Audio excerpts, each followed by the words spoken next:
thanks a lot to QED for having organized this event, having this opportunity to present to you the kind of initiative that the European Commission tries to put forward in order to enhance the competitiveness of the European industry.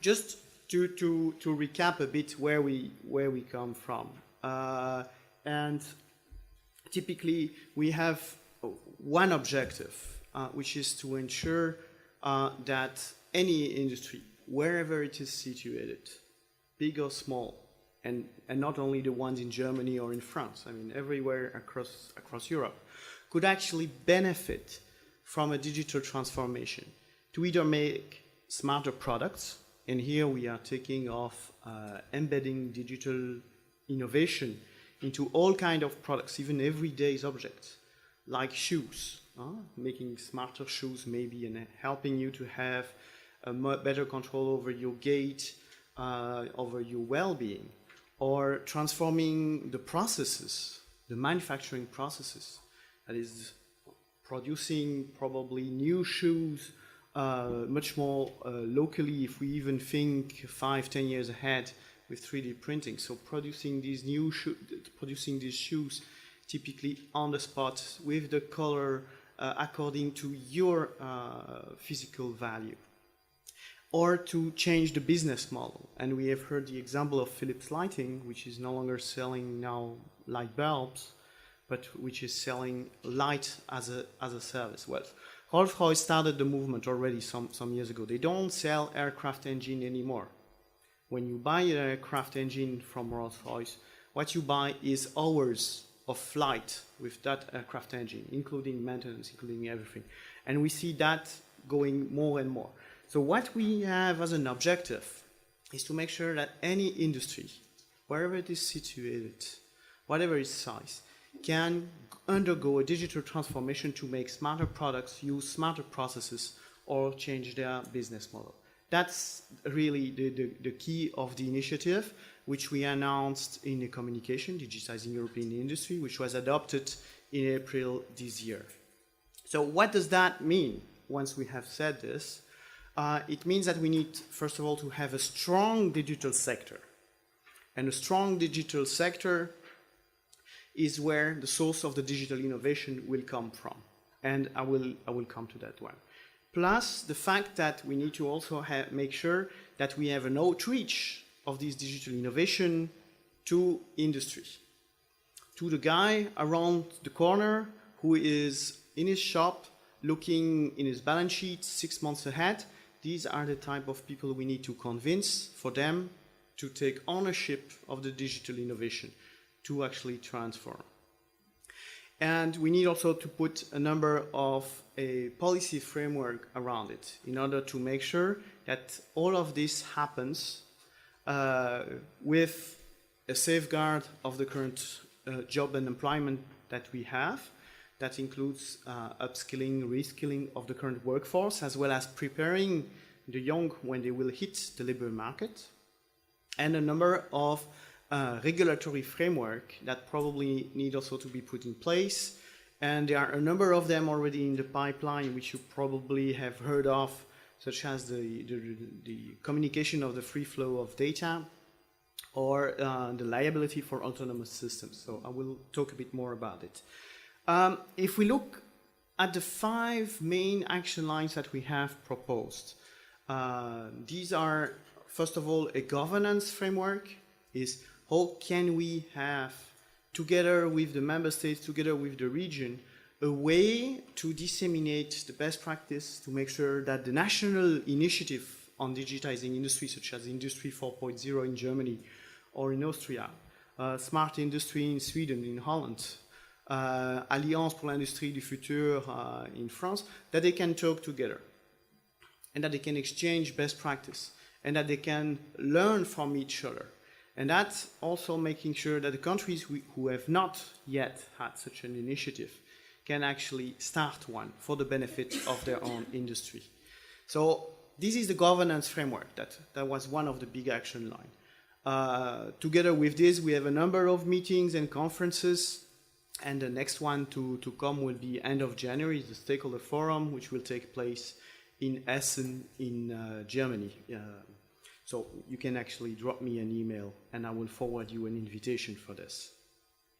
Now, a second part of this, the second big block of action lines is making sure that industry can actually benefit from the digital innovation.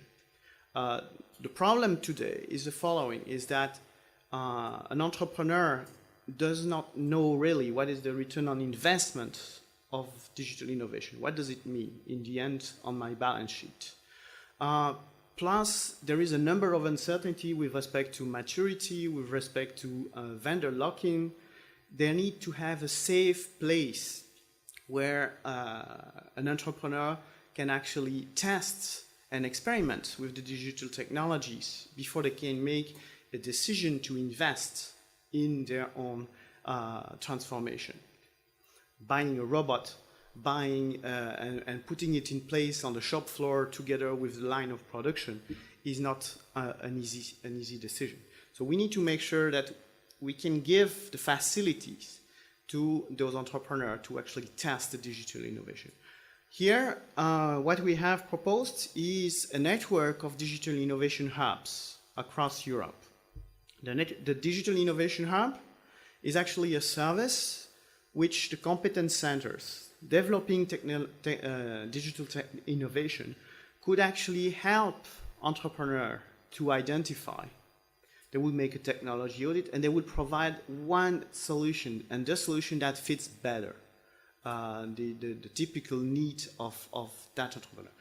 And maybe it doesn't exist, and this is why we need to have this network of digital innovation hub across Europe, because it might be that for one specific sensor which takes 5G acceleration force, operating in a range from minus 50 degrees to 200 degrees, and which has to have a response times below the picosecond. There might be one technology center in Finland developing that kind of sensor. So that's where we need to make sure that we can find the leading edge technology in order to help the various entrepreneurs to integrate this digital technology. The aim here is not to compete with commercial offers, but rather to offer what could be the next generation product by integrating the new technologies that are yet to be born, so that we help the entrepreneur to actually capture the market that are yet to emerge. That is where the area of growth would actually come from. So this is the Digital Innovation Hub. This is a service to industry with competence centers. In the Commission, we have already programmed 500 million in order to actually set up the first innovation hubs. I4MS is a typical scheme where we use cascading funding, so we can actually cut the red tape by making sure that we give an amount of money to a consortium of competence centers and companies who can then later on issue their own calls. That's the kind of mechanisms that we think of and that we can still go much broader about. But 500 million, roughly 100 million per year, we can maybe reach out to 500, 1,000 SMEs. So that means at the scale of Europe, we really need to make sure that we can scale up. And what we have here asked is that for €1 invested by the European Commission, there will be €10 invested by the member states, by the regions, by industry, so that we make sure that we can reach out to many more SMEs than what we can currently with our own scheme. Another block of action line is actually making sure that we develop the next generation industrial digital platforms. So you have probably heard about platforms in the sense of the digital online platform, such as Amazon, eBook, eBay, Facebook. What we mean here by digital platform is actually the operating systems of the cars of tomorrow. Today, we have an example of an operating system which is safe, which is time critical, which runs in 95% of the car in US, Japan, and Europe, and where Europe is a world market leader. And this is AutoSAR, not to name it. Now, that operating system is a closed one, closed in the sense that currently it doesn't communicate with the outside world. So what would be the operating system in the cars tomorrow, which would allow this connection, which would allow also autonomous driving? So this is where we need to help our industry to develop that kind of platform, so that there are several actors can then benefit from it, and we create an ecosystem around it. This is one example, and we need to have a number of those moonshot type projects where we would go from financing research and innovation to deployment to pilot lines to full deployment. And this is where we can help to create the next generation digital industrial platform. What we think of today are the digital industrial platform for the connected autonomous car. This is one. But we also have in mind others in the sense of the smart connected factory. We have others in terms of creating the operating system for all these devices for the health and well-being, and that including, in fact, robotics at home to take care, for example, of the elderly, to allow for independent living. These are the kind of sectorial approach, sectorial platform initiative that we would like to launch, which goes across a wide range of technology. And we also have proposed a number of one technology only applying to many sectors, such as Internet of Things. What does it mean to have a platform for the Internet of Things? So how one thing of the Internet of Things of one vendor can communicate to the other things of the other Internet of Things of the other vendors. So that's the kind of things we would like to see happening, as well as industrial data platform. How can one share within an ecosystem with a fine-grained control the data and ensure that the exploitation of these data? Yeah, thank you. So this here, we will propose in the next work program of Horizon 2020, and this is where we work together with the public-private partnership of Horizon 2020, which represent industry sectors, and with the member states, to put together here a number of these platform initiatives. We have launched working groups where we try to collect the various ideas if we are complete and if we have the right priorities. And you are actually also much welcome to join this working group. They are really at working level in the sense of the making sure that the things happen on the ground. Now, we will obviously also put a number of Horizon 2020 money on it, and we are thinking in terms of instruments for the future, more long term, how we can make sure that we can condition the European investment to a national investment, so that we create critical mass of investment across Europe along the same priorities which will be inspired to us by industry. So these are here the main building blocks in order to boost the innovation capacity of Europe. We have also a part of which is about skills, which I already mentioned.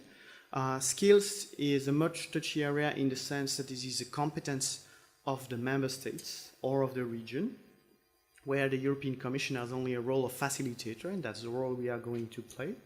And we need to realize that the nature of the job is changing. So this is also where we need to have a much wider dialogue with the various stakeholders, and that's the role we would like to take. 1st of December, a grand coalition for digital skills has been launched, which is a coalition of volunteers to make sure that the young will have the necessary digital skills when they hit the labor market, and that we can provide with upskilling and reskilling of the current workforce. And this is not only about the digital skills, but it's also about cognitive skills, working in team, how to learn during your life long. So these are the priorities which this coalition is now trying to tackle. The last block is about the framework condition, where here we have three main points. One is about the free flow of data, where we are going to issue in January a communication which will actually list the different practices in the different member states, and it will also be used to start a discussion with the member states on how we go forward on this aspect, and that is planned for January. Another point, which is liability of autonomous system, that is if a system can decide by itself and make decision, who will eventually be liable? And that is something where we are now currently still investigating, both in terms of a priori checks, that is what kind of certification would be needed to give to an autonomous system in order to be put on the market, so that it complies, or who would be liable, and that is the more a posteriori kind of checks to actually assign the liability to the right party if a damage to a third party happen. And that is also something where we are currently investigating. We give ourselves still a bit more of time before getting to a point where we can make it public. So we are consulting on this point. Now, in conclusion, the initiative in itself has started. We are started in April. We have had already a roundtable, which is a meeting of high-level representatives on the 20th of September, where we have had the go-ahead with it. We are now in a full mode of delivery. We are still looking at how we can work together. I mean, this is not an initiative of the Commission only. This is an initiative of all of us. And this is really a unique opportunity to make sure that Europe becomes the place to innovate and becomes the place where to invest.